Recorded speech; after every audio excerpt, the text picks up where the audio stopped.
Hi hello, നമ്മൾ ഇന്ന് പാലക്കാടൻ സ്പെഷ്യൽ വന്നിയാണ് കേട്ടോ കാണിക്കുന്നത്. കൂടെ ഒരു കുഞ്ഞ് ഹെൽത്തി ആയിട്ടുള്ള കാര്യം കൂടി കാണിക്കുന്നുണ്ട്. അപ്പോൾ വീഡിയോ ആദ്യമായിട്ട് കാണുന്നവരെല്ലാവരും ചാനലൊക്കെ ഒന്ന് സബ്സ്ക്രൈബ് ചെയ്ത് സപ്പോർട്ട് ചെയ്യണം. അപ്പം നമുക്ക് നേരെ വീഡിയോയിലോട്ട് പോകാം. അതിനുവേണ്ടി ഞാനിവിടെ കുറച്ച് പച്ചക്കറികൾ എടുത്തിട്ടുണ്ട് കേട്ടോ. മത്തനും കുമ്പളങ്ങയും ക്യാരറ്റും മുരിങ്ങക്കായും എടുത്തിട്ടുണ്ട്. കുമ്പളങ്ങ ഇത്രയൊന്നും ആവശ്യമില്ല, ഞാൻ കാണിച്ചെന്നേ ഉള്ളൂ കേട്ടോ. നമ്മൾ ഈ മത്തൻ്റെ കുരു ഒന്നും കളയില്ല കേട്ടോ. നിങ്ങൾ കളയാറുണ്ടോ? ഞാൻ കളയാറില്ല കേട്ടോ. അതൊക്കെ ഞാൻ കഴിക്കാൻ എടുക്കുവേ. അതെങ്ങനെയാണ് കഴിക്കണമെന്ന് ഞാൻ കാണിച്ചു തരാം കേട്ടോ. എന്നിട്ട് നമ്മൾ ഇതിൻ്റെ തോലൊക്കെ കളഞ്ഞ് ക്ലീൻ ചെയ്തെടുക്കേണ്ടത്. നമ്മൾ വേകാൻ പാകത്തിന് അരിഞ്ഞെടുക്കും കേട്ടോ. എല്ലാം ഈ ഒരു സൈസിലാണ് അരിഞ്ഞെടുക്കുന്നത്. പിന്നെ ഒരു കാര്യമുണ്ട്, നമ്മൾ അവിയൽ ഉണ്ടാക്കൂലേ, അതിനെടുക്കണ പച്ചക്കറികളൊക്കെ ഇതിനെടുക്കാം കേട്ടോ. ഞാനിവിടെ ഉള്ള പച്ചക്കറികളാണ് ഞാൻ എടുത്തത് കേട്ടോ. എത്ര ഉണ്ടായിരുന്നുള്ളൂ അത് ഞാൻ എടുത്തിട്ട് ഇത് അരിഞ്ഞ് വെച്ചിട്ടുണ്ട് കേട്ടോ. കഷ്ണങ്ങളൊക്കെ വേകാൻ പാകത്തിനുള്ള വെള്ളം ഒഴിച്ച് കൊടുക്കുക. ഏകദേശം ഒരു കപ്പോളം വെള്ളം ഞാൻ ഒഴിച്ച് കൊടുത്തിട്ടുണ്ട് കേട്ടോ. പിന്നെ ഒരു ടീസ്പൂണോളം മഞ്ഞൾപ്പൊടി ഇട്ട് കൊടുക്കുന്നുണ്ട്. പിന്നെ ഒരു 3 പച്ചമുളക് ഇട്ട് കൊടുക്കുന്നുണ്ട് കേട്ടോ. പച്ചമുളകിൻ്റെ വലുപ്പം കണ്ടിട്ട് ആരും പേടിക്കണ്ട, അധികം എരിവൊന്നും ഇല്ല കേട്ടോ അതിനകത്ത്. പിന്നെന്തിട്ടാ, ഈ ഒരു റെസിപ്പി സാധാരണ പാലക്കാടുകാരാട്ടോ കൂടുതൽ കണ്ടേക്കണത്. അപ്പോൾ നിങ്ങളിത് ഉണ്ടാക്കിയിട്ടുണ്ടെങ്കിൽ ഒന്ന് കമൻറ്റ് ചെയ്തേക്കണേ. ഞാൻ ബേസിക്കലി പാലക്കാട്ടുകാരിയാണ്, ജനിച്ചതൊക്കെ പാലക്കാടാണ്. ഇപ്പോൾ തൃശ്ശൂരാണെങ്കിലും ജനിച്ചത് പാലക്കാടാണ് കേട്ടോ. അപ്പോൾ പാലക്കാട് ജില്ലയോടൊരു പ്രത്യേക സ്നേഹമൊക്കെ ഉണ്ട് കേട്ടോ. ഇനി ഇതൊക്കെ ഒന്ന് ഇളക്കി കൊടുത്ത് അടച്ച് വെച്ച് വേവിച്ചെടുക്കാം കേട്ടോ. ഈ സമയത്ത് നമുക്ക് വേറൊരു കാര്യം ചെയ്യാം കേട്ടോ. നമ്മൾ അപ്പോഴേ മത്തങ്ങയുടെ കുരു മാറ്റി വെച്ചില്ലേ, ഒരു പിടി അരിയും ഈ മത്തങ്ങയുടെ കുരുവും കൂടി നന്നായിട്ടൊന്ന് ഡ്രൈ റോസ്റ്റ് ചെയ്തെടുക്കാം കേട്ടോ. നമ്മുടെ അരിയൊക്കെ പൊട്ടി വരുമല്ലേ, ആ ഒരു സമയം കൊണ്ടാണ് ഈ മത്തങ്ങയുടെ കുരുവൊക്കെ നല്ല രീതിയിൽ റോസ്റ്റായി വരും കേട്ടോ.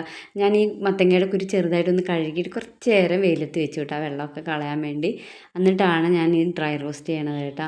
ഇത് ഭയങ്കര ഗുണമുള്ളതാണ് നമ്മുടെ ഈ മത്തങ്ങയുടെ കുരു. നമ്മൾ കാശ് കൊടുത്തല്ല പുറത്തുനിന്നൊക്കെ മേടിക്കുക, അങ്ങനെയൊന്നും മേടിക്കണ്ട കേട്ടോ. ഇങ്ങനെ ചെയ്താൽ മതി കേട്ടോ. എന്നിട്ട് നമ്മൾ കഴിക്കുക. അരി കഴിക്കാൻ ഇഷ്ടമല്ലെങ്കിൽ അത് കളഞ്ഞോ. ഇത് കണ്ടോ കറക്റ്റായിട്ട് കിട്ടിയിട്ടുണ്ട്. അപ്പം നമ്മൾ കാശ് കൊടുക്കാണ്ട് വീട്ടിൽ തന്നെ ഇനി ഉണ്ടാക്കുക കേട്ടോ. ഈ ഒരു രീതിയിൽ ഉണ്ടാക്കിയിട്ട് ഒരു ബോട്ടിൽ എടുത്ത് വെച്ചാൽ മതി, ചീത്തയാവില്ല. കുട്ടികൾക്കായാലും കൊടുത്തോളാം കേട്ടോ. ഇങ്ങനെയൊക്കെ ഞാൻ എൻ്റെ മോൾക്ക് കൊടുത്ത്, അവൾക്ക് വലിയ ഇഷ്ടമൊന്നുമല്ല, നമ്മളായാലും കഴിക്കുന്നത് നല്ലതാണ് കേട്ടോ. അപ്പോൾ ഈ ഒരു രീതിയിൽ നമ്മുടെ പംകിൻ സീഡ് കഴിക്കാൻ പറ്റും കേട്ടോ നമുക്ക്. ഇപ്പോൾ നമ്മുടെ കഷ്ണങ്ങളൊക്കെ ഏകദേശം വെന്ത് വന്നിട്ടുണ്ട് കേട്ടോ. ആ സമയത്ത് ഒരു ടീസ്പൂണോളം ഉപ്പിട്ട് കൊടുത്തിട്ട് നന്നായിട്ടൊന്ന് ഇളക്കി കൊടുക്കുന്നുണ്ട്. ഇളക്കിയ ശേഷം അടച്ച് വെച്ച് ഒരു 2 മിനിറ്റോളം നമ്മൾ വേവിക്കുന്നുണ്ട് കേട്ടോ. ഒരു 2 മിനിറ്റ് വേവിച്ച ശേഷം നമ്മൾ വീണ്ടും തുറന്നിട്ട് നമ്മുടെ കഷ്ണങ്ങളൊക്കെ ഇല്ലേ ഏകദേശം നല്ല രീതിയിൽ വെന്ത് വന്നിട്ടുണ്ട്. ആ സമയത്ത് നമ്മൾ ഇതൊക്കെ ഇങ്ങോട്ട് ഉടച്ചു കൊടുക്കും കേട്ടോ. നമ്മുടെ മത്തനും കുമ്പളങ്ങയും ക്യാരറ്റൊക്കെ ചെറുതായിട്ടൊന്ന് ഉടച്ചു കൊടുക്കും. കാരണം ഇതിനകത്ത് തേങ്ങയൊന്നും അരയ്ക്കില്ല, അപ്പോൾ ഒരു കൊഴുപ്പ് വേണ്ടേ. അപ്പോൾ അതിന് വേണ്ടിയാണ് നമ്മളിത് ചെറുതായിട്ടൊന്ന് ഉടച്ചു കൊടുക്കണം കേട്ടോ. പെട്ടെന്ന് ഉണ്ടാക്കാൻ പറ്റിയ ഒരു കറിയാണ് കേട്ടോ. അതുപോലെ തന്നെ വളരെയധികം ഹെൽത്തിയാണ്. നമ്മൾ ഒരുപാട് വെളിച്ചെണ്ണയും കാര്യങ്ങളൊന്നും യൂസ് ചെയ്യണില്ല. ഇതേ ഇപ്പം നല്ല രീതിയിൽ ഉടച്ചെടുത്തിട്ടുണ്ട്. ഇതേ കണ്ടോ, ഈ ഒരു പരുവത്തിൽ വേണം കേട്ടോ ഉടച്ചെടുക്കാൻ. ഇനി നമ്മൾ ഇതിലോട്ട് ഒഴിക്കാൻ പോണത് മോരാണ് കേട്ടോ, തൈരല്ല. കുറച്ച് ലൂസാക്കിയിട്ടാണ് നമ്മൾ ഒഴിക്കുക. ഒരുപാട് വെള്ളമല്ല, എന്നാലും മോരാക്കിയിട്ടാണ് നമ്മൾ ഇതിനകത്ത് ഒഴിക്കുക കേട്ടോ. തൈര് ഒഴിക്കല്ലേ.